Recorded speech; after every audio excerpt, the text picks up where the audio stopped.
My son needed new filler in his beanbag. As you can see, it's super flimsy and it does not hold its shape whatsoever. I actually bought this 10-pound beanbag filler because I wasn't really sure exactly how much I needed, but I was looking for something that was going to rebound pretty quickly that would offer good support. And I chose this shredded memory foam because it actually is known for its softness and resilience.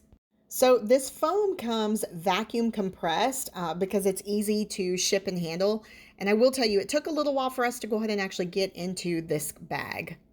So once you go ahead and cut one end off, you're basically going to go ahead and slowly add it to whatever you're trying to put it into, whether that be a craft project, a pillow, or again, maybe just a beanbag like this one.